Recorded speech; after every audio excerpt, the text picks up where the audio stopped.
মানবতাবিরোধী অপরাধের মামলায় হাসিনার বিচারের রায় কাল। অপেক্ষার অবসান হতে যাচ্ছে শহীদ পরিবার সহ ফ্যাসিবাদ বিরোধীদের।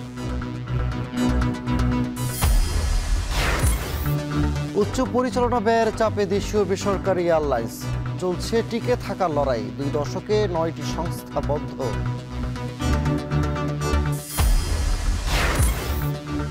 দখল দূষণে বিপর্যস্ত বরিশালের নদ নদী। সীমানা পিলার দিয়ে দখলদার উচ্ছেদের দাবি। নদী রক্ষায় ড্রেজিং এর পরিকল্পনা বিআইডব্লিউটি এর।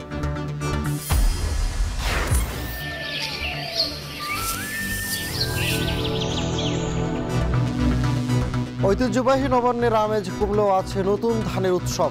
ভালো ফলনে কৃষকের স্বপ্ন পূরণের হাতছানির আড়ালে দাম পাওয়া নিয়ে চিন্তা।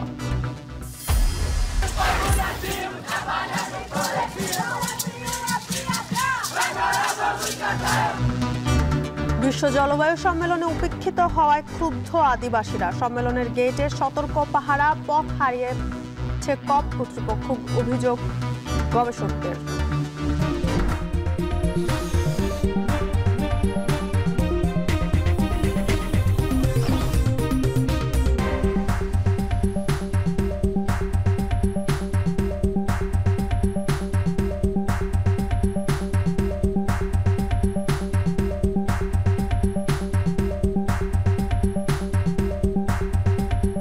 স্বাগত এখন সকালে। পুরো আয়োজনে আপনাদের সঙ্গে আছি আমরা দুজন। আমি জানসিন জুথিকা, আমি সানিম মৃধা।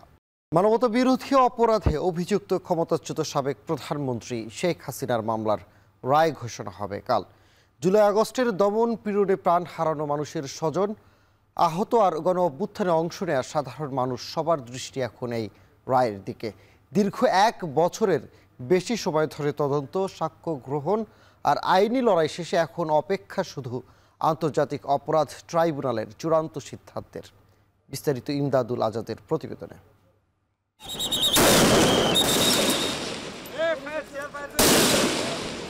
জাতিসংঘের হিসেবে জুলাই অভ্যুত্থানের দমনপীড়নে প্রাণ গেছে অন্তত 1400 নিরীহ মানুষের। ঘাতকের বিচারের অপেক্ষায় দীর্ঘ 1 বছরের বেশি সময় অপেক্ষার পর রায় পেতে চলেছে শহীদ পরিবার, আহত এবং গণ অভ্যুত্থানে অংশ নেওয়া এদেশের আপামর জনগণ। কাগজে কলমে শেখ হাসিনার বিরুদ্ধে মানবতা বিরোধী অপরাধের বিচার শুরু হয় গেল বছরের অক্টোবরে আন্তর্জাতিক অপরাধ ট্রাইব্যুনাল পুনর্গঠিত হবার পর। এরপর অন্তত 6 মাস সময় নিয়েছে তদন্ত সংস্থা কি ঘটেছে তার একটা প্রাথমিক প্রতিবেদন দিতে। এই আদালতে জুলাই আগস্ট হত্যাযজ্ঞের আনুষ্ঠানিক চার্জ উপস্থাপন হয় চলতি বছরের জুনে এবং চার্জ গঠনের মধ্য দিয়ে আনুষ্ঠানিক বিচার শুরু হয় জুলাই। সে সময় এই গণহত্যা মামলার আসামি সাবেক পুলিশ প্রধান চৌধুরী আব্দুল্লাহ আল মামুন রাজসাক্ষী হন আদালতের ভাষায় অ্যাপ্রুভার। হাসপাতাল থেকে আহত এবং নিহতদের শরীর থেকে প্রাপ্ত বুলেট, পিলেট এবং তাদের চিকিৎসা সনদপত্র, মৃত্যু সনদপত্র এগুলো ইনভেস্টিগেশন অফিসার কালেক্ট করে ট্রাইব্যুনালে জমা দিয়েছে। শুধু তাই নয়, জুলাই গণ অভ্যুত্থানে যে হেলিকপ্টার ব্যবহার করা হয়েছিল সেই হেলিকপ্টারের ফ্লাইট শিডিউলও আমরা ট্রাইব্যুনালে জমা দিয়েছি। ইনভেস্টিগেশন অফিসার এগুলো কালেক্ট করেছেন তার তদন্তকালে। মোটা দাগে এই মামলার 54 জন সাক্ষীর জবানবন্দি, প্রমাণপত্রে আন্তর্জাতিক অপরাধ ট্রাইব্যুনালের প্রসিকিউশন টিম 5টি সুনির্দিষ্ট অভিযোগ প্রমাণ করতে লড়েছে। এর শুরুতেই আছে 14 জুলাই শেখ হাসিনার শিক্ষার্থীদের রাজাকারের বাচ্চা ও নাতিপুতি সম্বোধনের বিষয়টি। মুক্তিযোদ্ধাদের নাতিপুতিরাও পাবে না, তাহলে কি রাজাকারের নাতিপুতিরা পাবে? প্রসিকিউশন পক্ষ এই বক্তব্যকে গণহত্যার উস্কানি হিসেবে চিত্রিত করার চেষ্টা করেছেন। গণহত্যার নির্দেশ, পরিকল্পনা, সংগঠিত করার অভিযোগ হিসেবে আরও এসেছে রংপুরে আবু সাইদের হত্যাকাণ্ড, চানখারপুলে 5 আগস্ট 6 জনকে হত্যা, আশুলিয়ায় গুলি করে লাশ পুড়িয়ে দেওয়ার ঘটনা এবং হেলিকপ্টার থেকে গুলি এবং ছাত্র জনতার উপর মারণঘাতী অস্ত্র ব্যবহারের নির্দেশনা। ওপেন নির্দেশনা দিয়ে দিচ্ছে, এখন ল্যাথাল ওয়েপন ব্যবহার করবে, যেখানে পাবে সেটা গুলি করবে। প্রসিকিউশন মনে করছেন তারা অকাট্যভাবে পতিত স্বৈরাচার সহ অন্যান্য আসামিদের অপরাধ প্রমাণ করতে পেরেছেন। এটা হলো এমন একটা অপরাধের ক্রাইম অফ দি ক্রাইমস, যেখানে মাত্র 20 দিনে 1400 মানুষকে হত্যা করা হয়েছে এবং 25,000 মানুষকে নির্মমভাবে আহত করা হয়েছে, তাদের অঙ্গহানি হয়েছে, স্থায়ীভাবে পঙ্গুত্ব বরণ করেছে, অন্ধত্ব বরণ করেছে। তার শাস্তি যদি মৃত্যুদণ্ড না হয় তাহলে ন্যায় বিচার, এই ভিকটিমরা ন্যায় বিচার পাবে না। প্রশ্ন হলো, যেখানে মামলার 3 আসামির মধ্যে 2 জনই পলাতক, তখন এই বিচারের ভবিষ্যৎ কি? এটা রাষ্ট্রের কূটনৈতিক দায়িত্ব। আমাদের দায়িত্ব হলো আইনের মধ্যে থেকে বিচার সম্পন্ন করা। আমরা সেই বিচার সম্পন্ন করেছি। শাস্তি প্রয়োগ করা এইটা হলো এই আইনের অধীনে স্পষ্ট বলা আছে যে গভর্নমেন্ট এই শাস্তিগুলো এক্সিকিউট করবেন। গভর্নমেন্ট কিভাবে এক্সিকিউট করবেন এটা অ্যাবসলিউটলি গভর্নমেন্টের উপরে। আন্তর্জাতিক অপরাধ ট্রাইব্যুনালের প্রসিকিউশন টিম দাবি করছেন এই বিচার এতটা স্বচ্ছ হয়েছে যে জাতীয় আন্তর্জাতিকভাবে এটি প্রশ্নাতীতভাবে গ্রহণযোগ্য হবে। আদালত এজলাস থেকে বিচার কাজ সরাসরি দেখানো সহ অনেক ব্যতিক্রম ব্যাপার দেখা গেছে জুলাই আগস্টের মানবতাবিরোধী অপরাধের এই মামলায়। কিন্তু প্রতিবেশী ভারত যেভাবে অভিযুক্ত সাবেক প্রধানমন্ত্রীকে আশ্রয় দিয়ে রেখেছে এবং কার্যক্রম নিষিদ্ধ আওয়ামী লীগ যেভাবে প্রতিক্রিয়া দেখাচ্ছে, সেখানে মানবতাবিরোধী অপরাধের মামলার রায় ঘোষণা হলে কী প্রতিক্রিয়া আসবে এবং সরকার সেটিকে কিভাবে সামাল দেবে সেদিকেও নজর রাখছেন অনেকে। ইমদাদুল আজাদ, এখন, ঢাকা। আন্তর্জাতিক রুটে বিদেশি এয়ারলাইন্সের আধিপত্য আর অভ্যন্তরীণ রুটে বাড়তি ব্যয়, দুই চাপে টিকে থাকার লড়াই চালিয়ে যাচ্ছে বেসরকারি ৩ এয়ারলাইন্স। প্রতিযোগিতার এই বাজারে গত ২ দশকে বন্ধ হয়েছে ৯টি এয়ারলাইন্স। এখনও যাত্রী সেবা নিয়ে যেমন আছে অভিযোগ, তেমনই এয়ারলাইন্সগুলোরও আছে উচ্চ পরিচালন ব্যয়ের বেড়াজালে আটকে রাখার অজুহাত। তানজিলা খান মিমের প্রতিবেদন। Good morning, ladies and gentlemen. This is your pilot speaking. আকাশে প্রতিযোগিতা বেড়েছে, কিন্তু দেশীয় বিমান খাতের টিকে থাকার লড়াই এখনও তীব্র। দেশে বর্তমানে বিমান বাংলাদেশ ছাড়াও বেসরকারি এয়ারলাইন্স ইউএস বাংলা, নভোএয়ার ও এয়ার এস্ট্রা এই 3টি এয়ারলাইন্স নিয়মিত ফ্লাইট পরিচালনা করছে। উচ্চ পরিচালন ব্যয়, জ্বালানি দাম, ডলার সংকট এবং বিদেশি এয়ারলাইন্সের আধিপত্য, বেশ কয়েক বছর ধরে এসব মোকাবেলা বেসরকারি এয়ারলাইন্সের জন্য সবচেয়ে বড় চ্যালেঞ্জ হয়ে দাঁড়িয়েছে। আবার সেবা নিয়েও আছে যাত্রীদের নানা অভিযোগ। বিদেশ থেকে ইন্টারন্যাশনাল থেকে যখনই আমরা নামি আমরা প্লেন থেকে দেখতেছি আমাদের লাগেজগুলো যেভাবে ছুঁড়ে মারে, এক একটা লাগেজ আমরা বেশি দিন রাখতে পারি না। ছোট্ট একটা এয়ারক্রাফটে যাচ্ছি, দেখা গেল যে ওই এয়ারক্রাফটে 7 সিট তারা একটা হাই প্রাইসে বিক্রি করতেছে। This is not fair. এয়ারলাইন্সগুলো যেগুলো প্লেন ব্যবহার করে সেগুলা কিছুটা পুরাতন, নতুন প্লেন যদি আমদানি করে সেই ক্ষেত্রে আমাদের একটু সুবিধা হয়। বেসরকারি এয়ারলাইন্সগুলোর তথ্য মতে আন্তর্জাতিক রুটে বিদেশি এয়ারলাইন্সের বাজার প্রায় ৮০%, বাকি মাত্র ২০% কেবল দেশি সংস্থার বাজারে। আর এর মধ্যে প্রায় ১৫%ই বিমান বাংলাদেশ এয়ারলাইন্সের দখলে। বছরে প্রায় ২০ লাখেরও বেশি যাত্রী এখন অভ্যন্তরীণ রুটে দেশীয় সংস্থার ফ্লাইটে ভ্রমণ করছে। প্রতি বছরই ১০% হারে বৃদ্ধি পাচ্ছে এই যাত্রী সংখ্যা।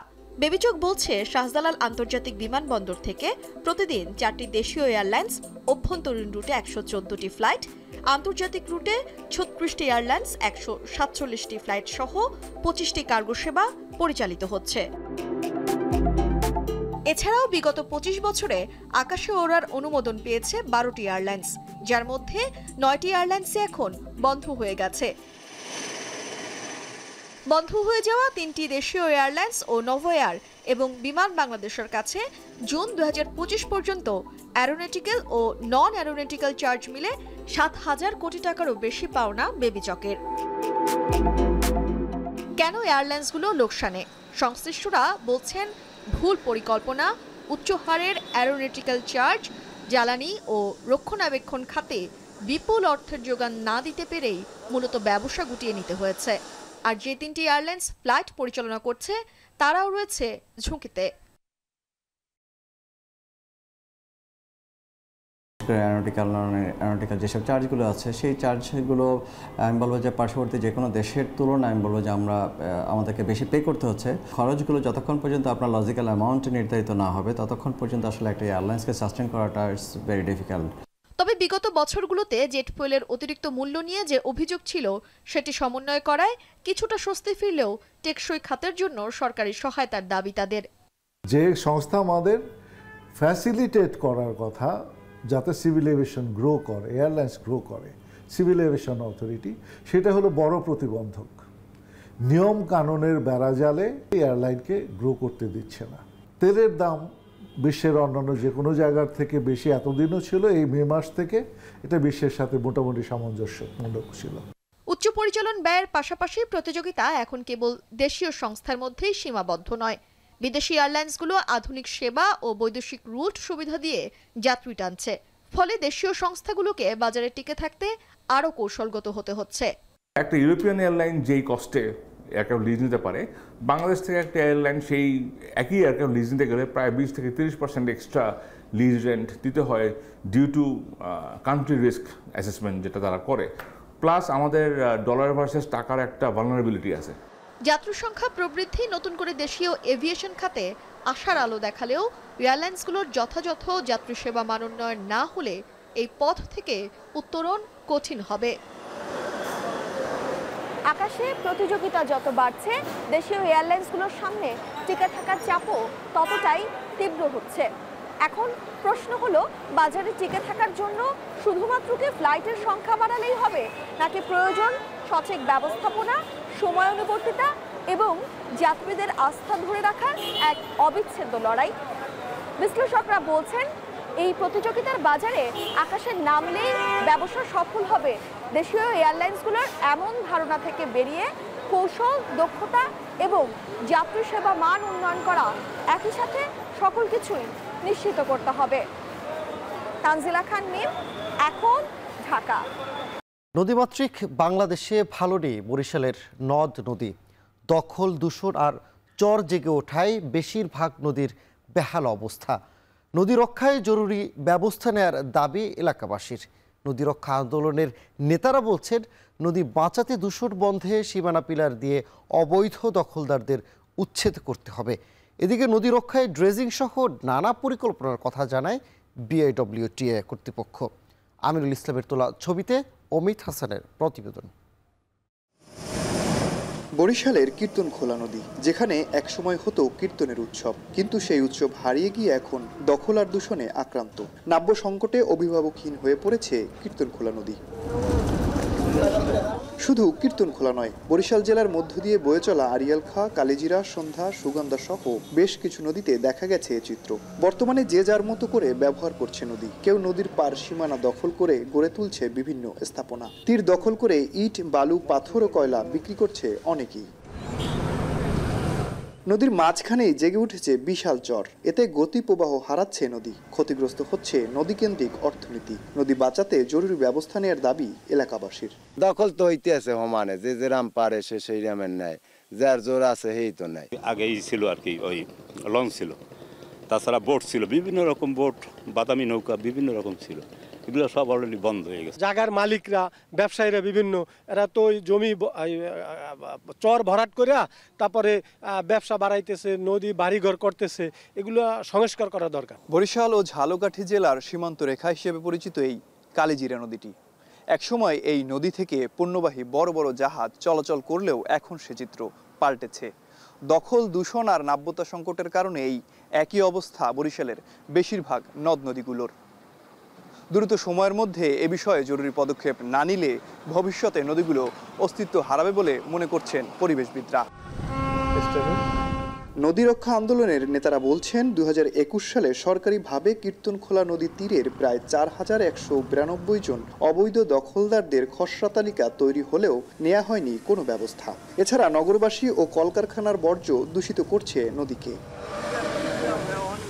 নদী রক্ষায় সীমানা পিলার দিয়ে এসব নদীর মানচিত্র তৈরি করে অবৈধ দখলদারদের উচ্ছেদ করতে হবে বলে জানায় এই পরিবেশ আন্দোলনকর্মী। এছাড়া এখনই কার্যকরী পদক্ষেপ না নিলে এ অঞ্চলের পরিবেশ প্রকৃতি মারাত্মক হুমকিতে পড়বে বলেও মনে করেন তিনি। যে সীমানাগুলি আমরা মানে যেই ইটা বলা হয়েছে সেই সীমানা ধরে তাদের ওই সীমানা ধরে অবিলম্বে পিলার স্থাপন করা এবং দখলদার উচ্ছেদ করা, তা সরকারি হোক আর বেসরকারি হোক, এবং সেটি অবিলম্বে করতে হবে। এ বিষয়ে বিআইডব্লিউটিএ বলছে, নদীগুলোর পানির গতি প্রবাহ ঠিক রাখতে নিয়মিত ড্রেজিং চলমান রয়েছে। এছাড়া দখলদারদের হাত থেকে নদী রক্ষায় সিএস অনুযায়ী সীমানা পিলার স্থাপনের কাজ চলমান। পর্যায়ক্রমে সিএস অনুসারে নদীর জায়গা জরিপ করে সীমানা পিলার স্থাপন করে দখলদারদের বিষয়ে ব্যবস্থা নেওয়ার কথা জানায় বিআইডব্লিউটিএ। বরিশাল নদী বন্দরে আমাদের 58 কিলোমিটার আপনার নদী বন্দরের সীমা, সে মধ্যে 10 কিলোমিটার অলরেডি জরিপ হয়েছে এবং যৌথ জরিপ পরবর্তীতে যখন সিএস মোতাবেক আমার সম্পূর্ণ পিলার দেওয়া সম্ভব হবে, তারপর আমরা চিহ্নিত করব অবৈধ স্থাপনার অবস্থানটা কি। পানি উন্নয়ন বোর্ডের তথ্য মতে বরিশাল বিভাগে 2000-এর বেশি নদী থাকলেও বর্তমানে অস্তিত্ব রয়েছে 1003টির, আর জেলায় নদীর সংখ্যা 38টি। অমিত হাসান, এখন, বরিশাল। পহেলা অগ্রহায়ণ আজ, যদিও অনেকটা ম্লান গ্রাম বাংলার নবান্ন উৎসব। গ্রামীণ জনপদে পড়ে না পিঠাপুলির ধুম, তবে এখনও কৃষকের কাস্তের টানে টানে ঘোরে স্বপ্ন পূরণের হাতছানি। বিস্তারিত মাজেদুর রহমানের প্রতিবেদনে ছবি তুলেছেন সাইফুল সাগর।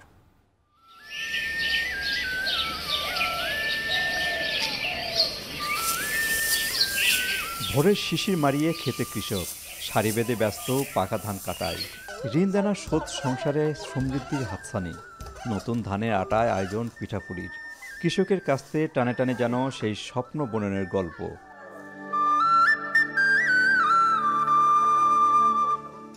অগ্রহায়ণের প্রথম দিনে কৃষকের ঘরে ফিরে নবান্নের উৎসব।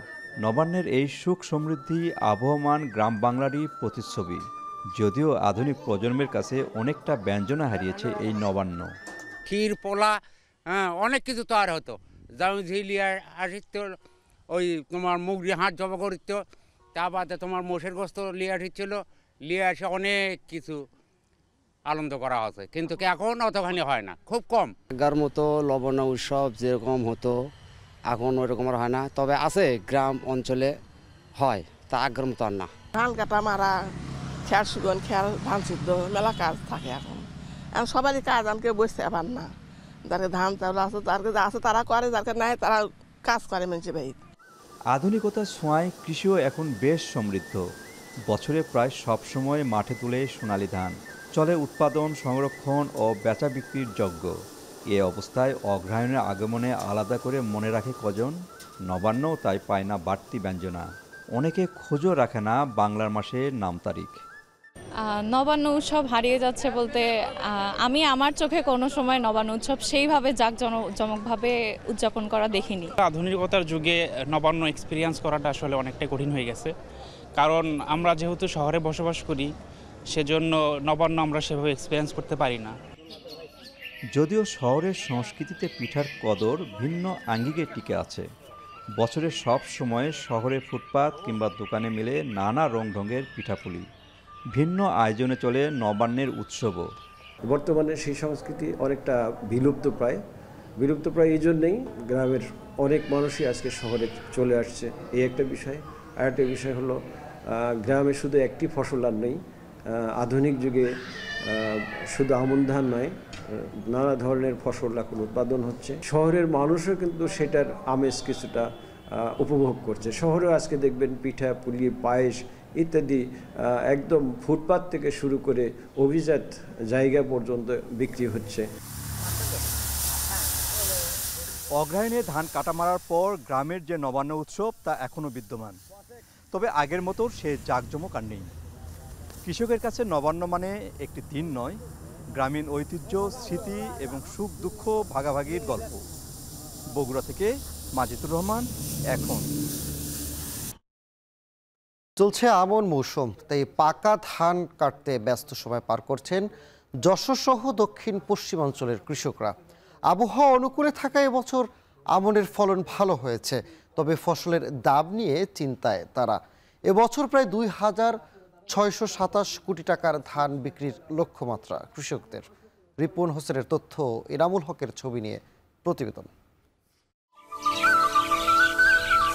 বিস্তীর্ণ মাঠ জুড়ে দুলছে সোনালী ধান। হেমন্তের শিশিরের ভারে হেলে পড়ছে ধানের শীষ। স্বপ্নের ফসল ঘরে তুলতে ধান কাটা ও মাড়াইয়ে ব্যস্ততা বেড়েছে কৃষকদের। গোলায় উঠবে নতুন ধান, তাই তাদের চোখে মুখে আনন্দের ছাপ। চাষিরা জানান ধার দেনা করে স্বপ্নের ফসল ফলিয়েছেন তারা। এখন ধানের ন্যায্য মূল্য পেলেই পরিশ্রম সার্থক হবে বলে জানান চাষিরা। এবছর আল্লাহ দিলি ফসল খুব ভালো হয়েছে। এখন এইভাবে যদি আবহাওয়া যদি দুর্যোগ বা অবস্থা যদি খুব ভালো থাকে, তাহলে ধানটা আমরা সম্পূর্ণ ঘরে উঠাতে পারবো। মোটামুটি ভালো হয়েছে, ধান পোকেও কম কাটিয়েছে, ধানের ফসলটাও ভালো। ধানগুলো আমরা দ্রুত যাতে ব্যস্ত মতন বাড়ি উঠানোর জন্য চেষ্টা চালাচ্ছি। মাড়াই করি দাদা, ধানের ফসল ভালো হয়েছে এবছর, আশা করা যায় লাভবান হবো আমরা।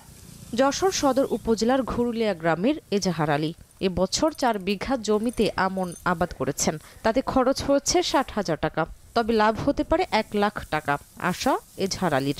৩৩% ৪ বিঘা জমি করা হয়েছে, তাতে সর্বনিম্ন ৪,৬০,০০০ টাকা খরচ আছে, আর বিক্রি হতে পারে সর্বোচ্চ ১ লক্ষ টাকা।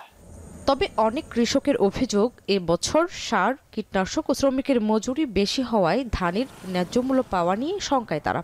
এই ধানের যে খরচ খরচা হয়েছে, সারের দাম তার থেকে বেশি পড়ে যাচ্ছে। এখন তো সারের দাম বেশি, ধানের দাম কম। ধানের দামটা বাড়লি একটু ভালো হয়। দিনাদায়িক, সারের দিনা, সব দিনাদায়িক আমরা এখনো হচ্ছি, কিন্তু এরপরে পুঁজিপতিকের ব্যবসা, আমাদের মতন কৃষকের কিছুই থাকতেছে না। ধানের দামটা একটু বাড়ুক, বাড়লে কৃষকদের উপকার হয়। বর্তমান যে ধানের যে বাজার, তাতে এইরকম বাজারে যদি হয়ে থাকে তাহলে এই চাষি তো বাঁচা কষ্ট। তবে কৃষি বিভাগের কর্মকর্তা জানান, আবহাওয়া অনুকূলে থাকায় এবছর ধানের উৎপাদন ভালো হয়েছে, আর ক্ষতি পুষিয়ে নিতে পরামর্শ দেওয়া হচ্ছে কৃষকদের। কৃষকদের আমরা পুনর্জনন কর্মসূচির আওতায় তাদের সার এবং বীজ সহায়তা করেছি এবং তাদের বিভিন্নভাবে আমরা প্রশিক্ষণ দিয়েছি এবং উঠান বৈঠকের মাধ্যমে আমাদের যে ধানের যে রোগ পোকা আছে এটা দমনের জন্য আমাদের প্রতিনিয়ত আমাদের কার্যক্রম চলমান রয়েছে। আমাদের কৃষক পর্যায়ে আমাদের এটা প্রোটেক্টের জন্য আমাদের বিভিন্ন গ্রুপ গঠন করে আমরা এটা যাতে রোগ এবং বিভিন্ন পোকা থেকে রক্ষার জন্য প্রয়োজনীয় ব্যবস্থা গ্রহণ করছি। চলতি বছর এই অঞ্চলে আমন ধান চাষের লক্ষ্যমাত্রা ধরা হয়েছিল 1,40,404 হেক্টর জমিতে। সেখানে আবাদ হয়েছে 1,32,492 হেক্টর জমিতে, যা থেকে 4,37,884 মেট্রিক টন চাল হবে, যার বাজার মূল্য 2,627 কোটি টাকা। এখন যশোর। নওগাঁর বাজারে সরবরাহ কমায় সবজির দাম আবারও বেড়েছে। নভেম্বরের শুরুতে বৃষ্টির কারণে সবজি ক্ষেত নষ্ট হওয়ায় সরবরাহ কমেছে বলে জানান ব্যবসায়ীরা। এতে বেশিরভাগ সবজির দাম সপ্তাহের ব্যবধানে 20 থেকে 30 টাকা পর্যন্ত কমেছে। এই বিষয়ে জানাতে নওগাঁর পৌর পাইকারি বাজার থেকে যুক্ত হচ্ছেন সহকর্মী আব্বাস আলী। আব্বাস, সর্বনিম্ন কত টাকা 1 কেজি সবজি মিলছে বাজারে জানাবেন?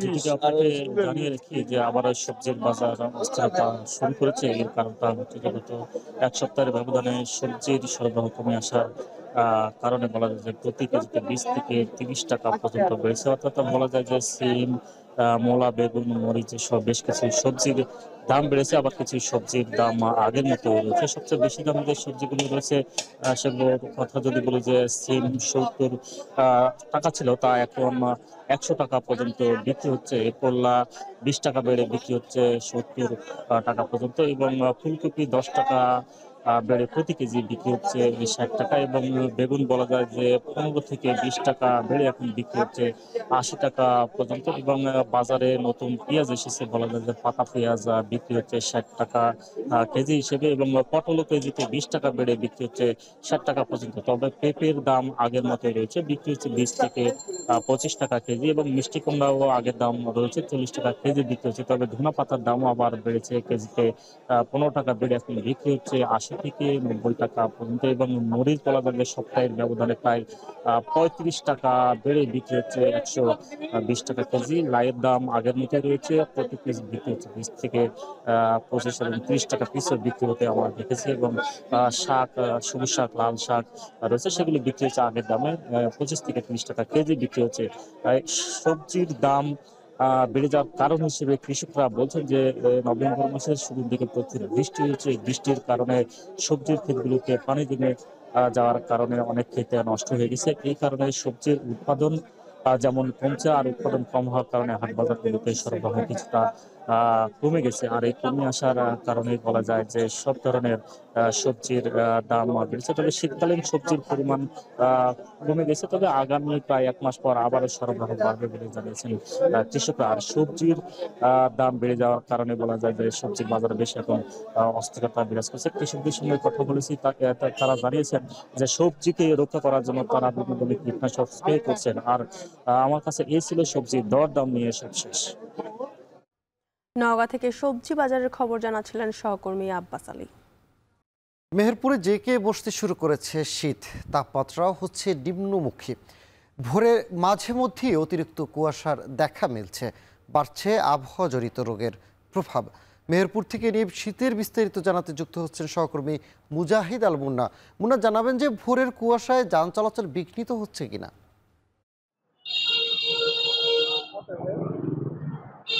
সামি, আপনাকে প্রথমে জানাই, মেহেরপুর কিন্তু শীতের জেলা। বিশেষ করে মেহেরপুর, চুয়াডাঙ্গা, এই দক্ষিণ পশ্চিম অঞ্চলের এই জেলাগুলো কিন্তু ব্যাপক শীত পড়ে, এবং এটি হচ্ছে বিগত দিনে কিন্তু এই শীতের প্রভাব আমরা দেখেছি অলরেডি।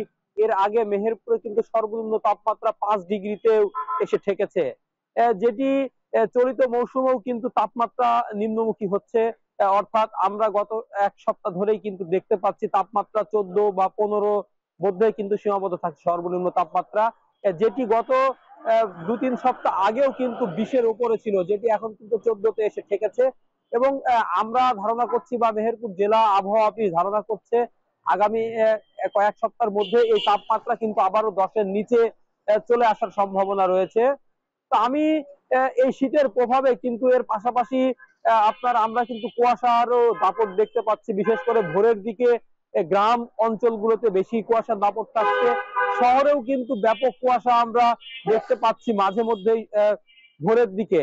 তো আমি কয়েকজন যারা গাড়ি চালক তাদের সাথে কথা বলেছি, তারা আমাকে জানিয়েছেন যদিও কুয়াশার সেই দাপট এখনো শুরু হয়নি, তারপরেও এখনো যেটি আসছে সেটাতেও কিন্তু কিছুটা প্রভাব পড়ছে, যার ফলে তারা কিন্তু যানবাহন চালানোর সময় খুবই সাবধানতা অবলম্বন করছে, না হলে কিন্তু যে কোনো সময় যে কোনো ধরনের বিপদ ঘটে যেতে পারে।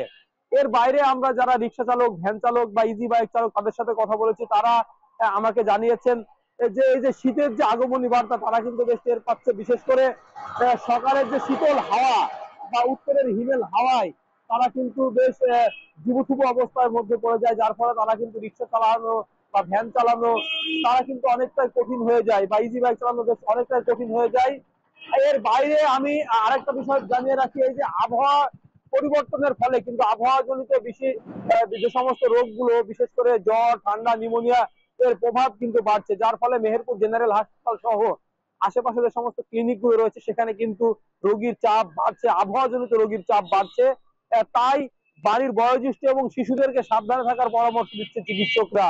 সানি, এই ছিল আমার কাছে মেহেরপুরের শীত পরিস্থিতির সর্বশেষ। মেহেরপুর থেকে শীতের খবর জানাচ্ছিলেন সহকর্মী মুজাহিদ আল মুন্না। নিষেধাজ্ঞার 5 মাস পার হলেও নেত্রকোনায় এখনও বন্ধ হয়নি বিদেশি আকাশমণি ও ইউক্যালিপটাস গাছের উৎপাদন ও বিক্রি। পাহাড় থেকে সমতল সব বাজারেই চলছে বেচাকেনা। সরকারি নার্সারি ও বেসরকারি খামার কোথাও বন্ধ হয়নি রোপণ। স্থানীয়দের অভিযোগ, সহজলভ্যতা ও নজরদারির অভাবেই থামছে না নিষিদ্ধ গাছের চাষ। তবে জেলা প্রশাসক বলছেন দ্রুতই পুরো জেলা বন্ধ করা হবে এসব বিদেশি গাছের রোপণ। রিফাত আহমেদ রাসেলের তথ্য, ছবিতে প্রতিবেদন। নেত্রকোনার পাহাড়ি সীমান্ত দুর্গাপুর ও কলমাকান্দা। সবুজায়নের নামে এখানকার ছোট বড় পাহাড় ও টিলাগুলো এখন ভরে আছে নিষিদ্ধ আকাশমণি আর ইউক্যালিপটাসে। পাহাড়ে বনায়নের নামে 2000 সালের পর থেকেই প্রাকৃতিক গাছের বদলে এসব বিদেশি গাছ লাগানো হয়েছে, যার প্রভাবে কমেছে বন্যপ্রাণী, নষ্ট হয়েছে মাটি, আর স্থানীয়দের ভাষায় বেড়েছে তাপমাত্রা, কমেছে উৎপাদন। পালি গাছ, এইগুলি অনেক শেওড়া গাছ, অনেকটা গাছ আছিল, আর পশু পাখিরাও সেই গাছের মধ্যে বস্তু। আর এখন হয়েছে ওই যে ইউক্যালিপটাস আর তারপরে আকাশমণি আছে, ওর সাথে তো মানে পাখিরা বসে না। বড় বড় গাছ গাছালি আসছিল, তারপরে ফল ফলান্তি গাছ আসছিল, আমরা ওই ফল ফলান্তি খাইয়া বাঁচতাম।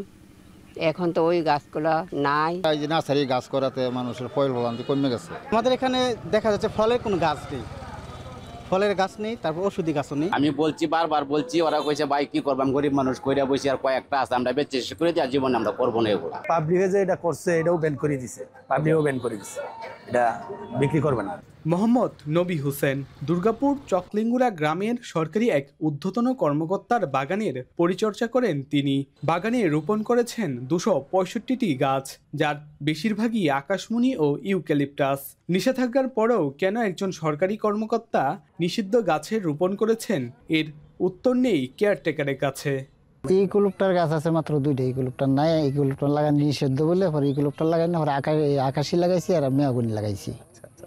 এইটা এখন কইতে যে সারাটা উৎপাদন হয়েছে, এই সারাটা লাগান যাবে কইতা যায়, কই সারাটা লাগান যাবে, এরপরে আর কোনো সারা ফাটে নিত না আর কি। এটা সরকারি যে নার্সারিতে আনছি যে কই দিয়েছে আর কি। যদিও বন কর্মকর্তা বলছেন নিষিদ্ধ গাছ রোপণ বন্ধে চলছে সচেতনতা ও বিভিন্ন কার্যক্রম। আকাশমণি ইউক্যালিপটাস গাছ সম্পূর্ণভাবে সরকারি অর্থায়ন আর রোপণ করা হবে না, এবং ব্যক্তিগতভাবে যেন নিরুৎসাহিত করা হয়, এই জন্য আমরা বিভিন্ন পরিকল্পনা গ্রহণ করেছি। জনসচেতনের জন্য আমরা বিভিন্ন সভা করেছি। কৃষি বিভাগ থেকে বিভিন্ন উচ্ছেদ অভিযান করা হয়েছে। পাহাড় থেকে নিচে বাজারগুলোতেও চলছে প্রকাশ্যে বিক্রি। নেত্রকোনার বারহাট্টা বাজারে অন্যান্য গাছের চারার পাশাপাশি এখনও বিক্রি হচ্ছে এসব নিষিদ্ধ গাছের চারা। এটা কইরা বসে, এটা অল্প কিছুদিন আর শেষ, আর করব না, এবার এই সিজনে শেষ। এখন তো নার্সারি করিয়া এখন আর পুষে না, কামলার দাম বেশি, সব কিছুর দাম বেশি, কিন্তু সারার দাম তো আর বাড়ে না। জেলার সরকারি 2টি নার্সারিতেই এখনও মজুত রয়েছে প্রায় 25,000-এর বেশি আকাশমণি গাছ। কিন্তু কেন এগুলো এখনও ধ্বংস করা হয়নি, এ প্রশ্নে মুখ খুলতে রাজি হয়নি কর্মকর্তা।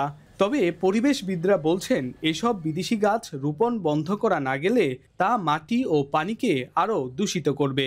নিষিদ্ধ ঘোষণার পরেও এই গাছগুলো বিপণন, উৎপাদন এবং বাজারজাতকরণ থেকে এখনও বিরত হয় নাই, সেগুলো বিকৃত হচ্ছে এবং রোপণ করা হচ্ছে। এবং এগুলো যদি এভাবেই চলতে থাকে তাহলে বিপর্যয় কিন্তু আমাদের থেকেই যাবে। জেলা প্রশাসক বলছেন, নিষিদ্ধ বিদেশি গাছ বিক্রি বন্ধের পাশাপাশি উৎপাদিত গাছ দ্রুত সময়ের মধ্যে অপসারণের জন্য নির্দেশনা দেওয়া হয়েছে। বন বিভাগের পক্ষ থেকে যদি এরকম অবৈধ দখলের কোনো উচ্ছেদের প্রস্তাব আমাদের কাছে আসে, আমরা অবশ্যই সর্বোচ্চ গুরুত্ব দিয়ে দেখব এবং সরকারি বিধিবিধান মেনে আমরা উচ্ছেদ অভিযান পরিচালনা করব।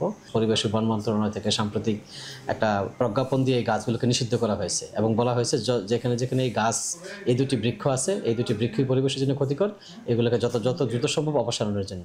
নেত্রকোনার দুর্গাপুর রেঞ্জের অধীনে 3টি উপজেলায় রয়েছে 981 হেক্টর বনভূমি। এর মধ্যে 250 হেক্টরের বেশি জায়গায় রয়েছে প্রায় 5 লাখ নিষিদ্ধ আকাশমণি ও ইউক্যালিপটাস। সমতলেও রয়েছে আরও কয়েক লাখ গাছ। রিফাত আহমেদ রাসেল, এখন নেত্রকোনা। পাবনা সদর উপজেলার সর্দারপাড়া এলাকায় 9 বছরের এক শিশুর মরদেহ উদ্ধার করেছে পুলিশ। শনিবার রাত 10টার দিকে নানা বাড়ির পাশের একটি বাগান থেকে তার মরদেহ উদ্ধার করা হয়। শনিবার রাতে স্থানীয়রা বাগানে মরদেহটি দেখতে পেয়ে পুলিশকে খবর দেয়। পরে ঘটনাস্থল থেকে মরদেহ উদ্ধার করা হয়। নিহত শিশু হাফসা মালঞ্চ ইউনিয়নের কামারগাঁও গ্রামের বাসিন্দা এবং 3য় শ্রেণীর ছাত্রী। কয়েকদিন আগে সে নানা বাড়িতে বেড়াতে এসেছিল। পুলিশ জানায়, নিহতের নানা বাড়ির পাশের বাগানটিতে দীর্ঘদিন ধরে বখাটে, মাদকসেবী ও জুয়ারিদের আড্ডাস্থল ছিল। কানের দুল ছিনিয়ে নেওয়ার উদ্দেশ্যেই শিশু হাফসাকে শ্বাসরোধে দুর্বৃত্তরা হত্যা করে বাগানে ফেলে রেখে যেতে পারে বলে প্রাথমিকভাবে ধারণা করছে পুলিশ। এই ঘটনায় সন্দেহভাজন 2 যুবককে আটক করা হয়েছে। চলমান রয়েছে পুলিশের তদন্ত।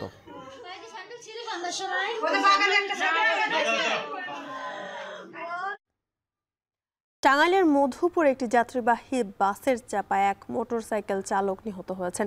এ সময় বিক্ষুব্ধ জনতা বিনিময় পরিবহনের অন্য আরেকটি বাসে আগুন ধরিয়ে দেয়।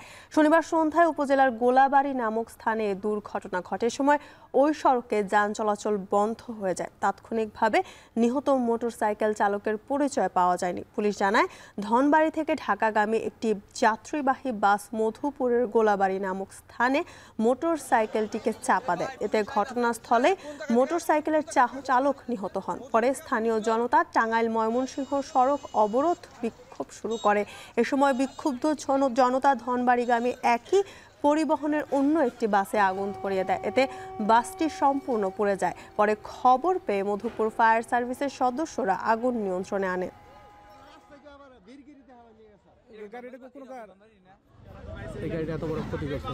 এবার আন্তর্জাতিক প্রসঙ্গ। শক্তিশালী ঝড় ক্লাউডিয়ার তাণ্ডবে পর্তুগালে অন্তত 3 জনের প্রাণহানি হয়েছে। আহত হয়েছেন বেশ কয়েকজন। শনিবার পর্তুগাল ও স্পেনের পর ঝড়টি আয়ারল্যান্ড ও যুক্তরাজ্যের কয়েকটি অঞ্চলে আঘাত হানে। ক্লাউডিয়ার প্রভাবে মারাত্মক বন্যা শুরু হয়েছে যুক্তরাজ্যের ওয়েলস ও ইংল্যান্ডে।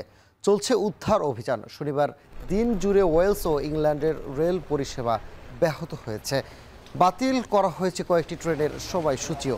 স্থানীয় সময় শনিবার পর্যন্ত বন্যার পরিস্থিতি কোনো উন্নত হয়নি বলে জানিয়েছে ইংল্যান্ডের বনমুথ শহরের দমকল বিভাগ। বনমুথের অন্তত 700 বসতবাড়ির বিদ্যুৎ সংযোগ বিচ্ছিন্ন। বন্যার কারণে ইংল্যান্ডে তলিয়ে গেছে 20টির বেশি অবকাঠামো।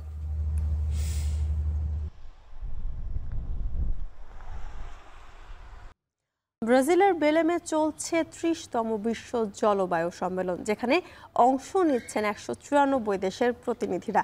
এবার সম্মেলনে অ্যামাজনের আদিবাসীদের বিষয় আলোচনাভুক্ত করার কথা থাকলেও তা শেষ পর্যন্ত করা হয়নি। ফলে আদিবাসীদের বিক্ষোভের আশঙ্কায় সম্মেলনের প্রধান গেটে অবস্থান নিয়েছে দেশটির সেনাবাহিনী। বেলেম থেকে সে খবর জানিয়েছেন মাহমুদ রকিব।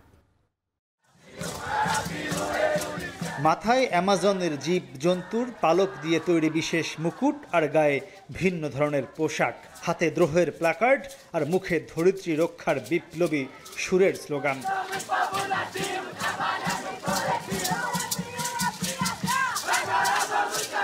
প্রচণ্ড তাপ উপেক্ষা করে কখনো হেঁটে আবার কখনো দৌড়ে সুরে সুরে চলছে জলবায়ু রক্ষার নাগরিক বিক্ষোভ।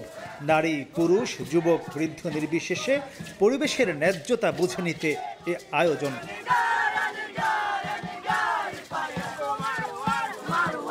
ব্রাজিলের বেলেমে যখন জলবায়ু সম্মেলন চলছে, তখন পাশেই প্রায় 50,000 পরিবেশ কর্মীর অংশগ্রহণে শহরের সাও ব্রাজ মার্কেট থেকে শুরু হওয়া মিছিলের শেষ প্রান্ত পৌঁছেছে কাভানা ভিলেজে, যার সামনে ছিল বিশ্বের বিভিন্ন প্রান্ত থেকে আসা আদিবাসী দল আর পিছনে তরুণরা। তাদের স্পষ্ট অঙ্গীকার, উন্নয়ন চাই কিন্তু প্রকৃতি ধ্বংস করে নয়। গ্লাসগোর 26তম জলবায়ু সম্মেলনের পর এবারই প্রথম সম্মেলনের আয়োজক শহরে বড় ধরনের এমন বিক্ষোভ। বেলেম যেন জলবায়ু কর্মীদের পুরানো ক্ষোভে বারুদ জুগিয়েছে। আদিবাসীদের এই রোড শো থেকে অ্যামাজনে তেল গ্যাস অনুসন্ধান ও আদিবাসী ভূমিতে কর্পোরেট আগ্রাসন বন্ধের দাবি জানানো হয়। দেশি বিদেশি পরিবেশ কর্মীরা বলছেন, জাতিসংঘ ও জলবায়ু সম্মেলন আয়োজকরা পরিবেশ রক্ষা ও ক্ষতিগ্রস্ত দেশগুলোকে ক্ষতিপূরণ দেওয়ার দিকে মনোযোগ না দিয়ে বরং সচেতন পরিবেশ কর্মীদের মোকাবেলার দিকে বেশি মনোযোগী, যা আদিবাসীদের আরও খেপিয়ে তুলেছে। জলবায়ু সম্মেলন আসলে জলবায়ু পরিবর্তন মোকাবেলার জন্য কাজ করছে না। জলবায়ু সম্মেলন মূলত কাজ করছে যারা এটা মোকাবেলার প্রচেষ্টায় লিপ্ত তাদেরকে কিভাবে প্রতিহত করা যায়। হয়তো তারা এটা মনে করছে তাদের সক্ষমতা আছে এটা মোকাবেলা করার কিংবা এটা উত্তরণের, কিন্তু গরিব দেশগুলি বেশি ভালনারেবল, কিন্তু আসলে তো প্রকৃতির সাথে কেউ টিকে থাকতে পারবে না। জলবায়ু বিজ্ঞানীরা বলছেন, কপ কর্তৃপক্ষ জলবায়ু পরিবর্তন রোধ করতে গিয়ে পথ হারিয়ে ফেলেছে। তাই তারা লস অ্যান্ড ড্যামেজের আওতায় ক্ষতিপূরণের দিকে নজর না দিয়ে উল্টো পরিবেশ কর্মীদের মোকাবেলা করতে প্রবেশ পথে সেনাবাহিনী মোতায়েনে বেশি ব্যস্ত। They had no other way but to protest and send a strong message to President Lula, because they are also angry with the Brazilian government because all the oil drilling and extraction that's happening, and their homes are being destroyed, their lands are being taken away. So this message is important, that this place has to really reboot itself to make sure it is still relevant for indigenous people, for vulnerable populations, for women, children, and everybody who's on the front line of the climate crisis. Bangladesh সরকারের প্রতিনিধিরাও একমত পোষণ করে বলছেন, কপ তার উদ্দেশ্য থেকে সরে গেলেও এই আয়োজনই বিপর্যস্ত দেশগুলোর একমাত্র ও শেষ ভরসা। যে অবস্থাটা দেখা যাচ্ছে, বিশেষ করে বর্তমানে যে বৈশ্বিক প্রেক্ষাপট, সেটা আমাদের পরিবেশে আলোচনা এবং পরিবেশের জন্য, ক্লাইমেট চেঞ্জের জন্য একটা অনুকূল পরিবেশ না। আমেরিকা সরে গেছে, এখন যারা যারা মেজর এমিটার তারাও সরে যেতে চাচ্ছে, এবং আমাদের যে ক্লাইমেট ফাইন্যান্স যে আসবে, বেশি পরিমাণে আসবে, সেই টাকাটা ডাইভার্ট হয়ে যাচ্ছে অন্য জায়গায়। গবেষণায় দেখা গেছে, বর্তমান গড় তাপমাত্রার গতি চলতে থাকলে খুব শিগগিরই 1.5 তাপমাত্রা অতিক্রম করবে পৃথিবী, যার সবচেয়ে বেশি নেতিবাচক প্রভাব পড়বে বাংলাদেশে। প্রায় 3.5 দশক আগে থেকে শুরু হওয়া এই বিশ্ব জলবায়ু সম্মেলনের মূল উদ্দেশ্য ছিল বাংলাদেশের মতো পরিবেশ বিপর্যয়ে থাকা দেশগুলোকে রক্ষা করা, পাশাপাশি পুরো বিশ্বে মানুষের বসবাসযোগ্যতা নিশ্চিত করা। কিন্তু উন্নত বিশ্বের অনীহা আর বিশ্ব মোড়লদের খামখেয়ালির জন্য এই আসরগুলো ধীরে ধীরে তার প্রয়োজনীয়তা হারাচ্ছে। তাই পরিবেশ কর্মীরা বলছেন, যদি উন্নত বিশ্ব সজাগ না হয় তাহলে একদিকে যেমন বাংলাদেশের মতো পরিবেশ বিপর্যয়ে থাকা দেশগুলো ধ্বংসের দিকে এগিয়ে যাবে, পাশাপাশি পুরো বিশ্বে মানুষ তার বসবাসযোগ্যতা হারাতে পারে। মাহমুদ রাকিব, এখন বেলেম, ব্রাজিল। নিরাপত্তাহীনতা সরকারের দুর্নীতির বিরুদ্ধে বিক্ষোভে উত্তাল মেক্সিকো। রাজধানী মেক্সিকো সিটির ন্যাশনাল প্যালেসের সামনে বিক্ষোভকারীদের সঙ্গে দাঙ্গা, পুলিশের সংঘর্ষ হয়। শনিবার হাজার হাজার বিক্ষোভকারী অ্যাঞ্জেল অফ ইন্ডিপেন্ডেন্স স্মৃতিস্তম্ভ করে যাত্রা শুরু করে শহরের গুরুত্বপূর্ণ সড়ক প্রদক্ষিণ করে রাজধানীর প্রধান স্কোয়ারে প্রেসিডেন্ট ক্লোডিয়া শেনবাউমের বাসভবনের সামনে জড়ো হয়। এ সময় মুখোশধারী বিক্ষোভকারীরা ব্যারিকেড ভেঙে সামনে এগিয়ে যাওয়ার চেষ্টা করলে কাঁদানে গ্যাস ও স্মোক বোমা ছেড়ে পুলিশ। উরুপানের মেয়র হত্যাসহ সুনির্দিষ্ট কিছু সহিংস ঘটনার প্রতিবাদে এই বিক্ষোভের সূচনা করে মেক্সিকোর জেনজিরা। এরপর ধীরে ধীরে তা গণমানুষের বিক্ষোভে পরিণত হয়েছে। সহিংসতা ছাড়াও সাধারণ মানুষের অভিযোগ তালিকায় যোগ হয়েছে সরকারের বিভিন্ন স্তরে দুর্নীতি আর অনিয়ম।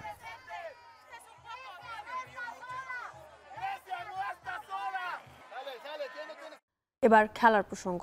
বিসিবি পরিচালক নাজমুল আবেদিন ফাহিমের বিরুদ্ধে ওঠা বয়স ভিত্তিক দলে কারচুপির অভিযোগের কোনো প্রমাণ পায়নি ক্রিকেট বোর্ড। জাতীয় ক্রীড়া পরিষদের তদন্তের নোটিশের জবাবে এমনটা জানানোর পাশাপাশি বিলম্বের ব্যাখ্যা দিয়েছে বিসিবি। তবে নারী ক্রিকেট কল্যাণ সমিতির পক্ষে এনএসসিতে অভিযোগ খতিয়ে দেখার দায়িত্ব জাহানারা আলম ইস্যুতে গঠিত 5 সদস্যের তদন্ত কমিটির ওপর ন্যস্ত করেছে বিসিবি। বিস্তারিত আরিফুল ইসলাম সাহাবের প্রতিবেদনে। চলতি বছরের 7 সেপ্টেম্বর জাতীয় ক্রীড়া পরিষদে নাজমুল আবেদিন ফাহিমের বিরুদ্ধে একাধিক গুরুতর অভিযোগ আনা হয়। নারী ক্লাব ক্রিকেট অ্যাসোসিয়েশনের পক্ষে করা সেই স্পর্শকাতর চিঠিতে তার নামে উঠে আসে নারী ক্রিকেটারদের সঙ্গে অনৈতিক সম্পর্কের পাশাপাশি বয়স চুরি করে বয়সভিত্তিক দলে অন্তত 10 জন ক্রিকেটারকে খেলানোর অভিযোগ। গেল 9 নভেম্বর এখন টেলিভিশনে অভিযোগের সেই চিঠি প্রকাশ করা হলে ক্রিকেট পাড়ায় চাঞ্চল্য সৃষ্টি হয়। ক্রিকেট সংশ্লিষ্টরা বিষয়টি নিয়ে সমালোচনা শুরু করার পরপরই আরেকটি চিঠি এখন টেলিভিশনের হাতে আসে। এনএসসি থেকে বিসিবিকে অধিকতর তদন্তের নির্দেশনা সম্বলিত সেই চিঠিতে বলা হয়, নাজমুল আবেদিন ফাহিম ও সিলেক্টর সজলের বিরুদ্ধে অভিযোগের সত্যতা পাওয়া গেছে। তবে 17 সেপ্টেম্বর ক্রীড়া পরিষদ থেকে বিসিবিকে চিঠি পাঠানোর প্রায় 2 মাস পর এই বিষয়ে বিবৃতি দিয়েছে ক্রিকেট বোর্ড, যেখানে বিসিবি দাবি করেছে অনূর্ধ্ব 19 দলের অনিয়ম ও দুর্নীতির অভিযোগের প্রেক্ষিতে তদন্ত করে তারা কোনো প্রমাণ পায়নি। আর বিসিবি নির্বাচনজনিত ব্যস্ততার কারণেই জাতীয় ক্রীড়া পরিষদের নির্দেশনার জবাব দিতে বিলম্ব করেছে বলে উল্লেখ করে ক্রিকেট বোর্ড। অবশ্য জাতীয় ক্রীড়া পরিষদের চিঠির উত্তর দিলেও নারী ক্রিকেট খেলোয়াড় কল্যাণ সমিতির পক্ষে আনিত অভিযোগ বা চিঠির বিষয়ে এখনো কোনো বিবৃতি দেয়নি ক্রিকেট বোর্ড। বরং অভিযোগগুলো খতিয়ে দেখার ভার জাহানারা আলম ইস্যুতে গঠিত 5 সদস্য বিশিষ্ট তদন্ত কমিটির উপর ন্যস্ত করেছে বিসিবি। আরিফুল ইসলাম সাহাব, এখন। শেষ করছি এখন সকাল। তবে তার আগে শিরোনামগুলো জানাবো আরো একবার। মানবতা বিরোধী অপরাধের মামলায় হাসিনার বিচারের রায় কাল। অপেক্ষার অবসান হতে যাচ্ছে শহীদ পরিবার সহ ফ্যাসিবাদ বিরোধীদের।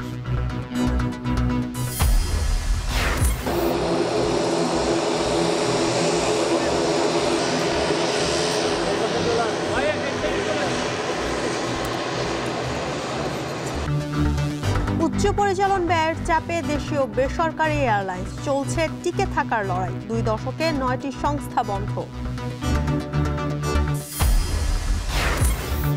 দখল দূষণে বিপর্যস্ত বরিশালের নদ নদী। সীমানা পিলার দিয়ে দখলদার উচ্ছেদের দাবি। নদী রক্ষায় ড্রেজিং সহ পরিকল্পনা বিএডব্লিউটির।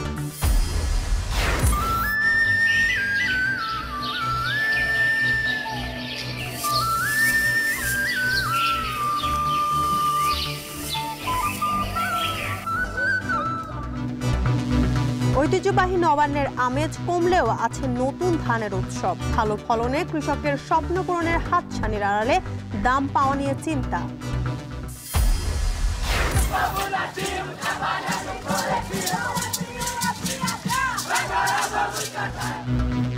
এবং বিশ্ব জলবায়ু সম্মেলনে উপেক্ষিত হয় ক্ষুব্ধ আদিবাসীরা। সম্মেলনের গেটে সতর্ক পাহারা।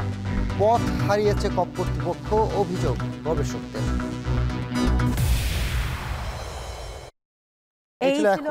এই ছিল এখন সকাল। এখন টেলিভিশন ওয়েবসাইটে দেখতে ভিজিট করুন www.ekhon.tv। এছাড়া ফেসবুকে দেখতে ভিজিট করুন facebook.com/tv.ekhon এবং ইউটিউবে দেখতে ভিজিট করুন youtube.com/c/ekhon tv।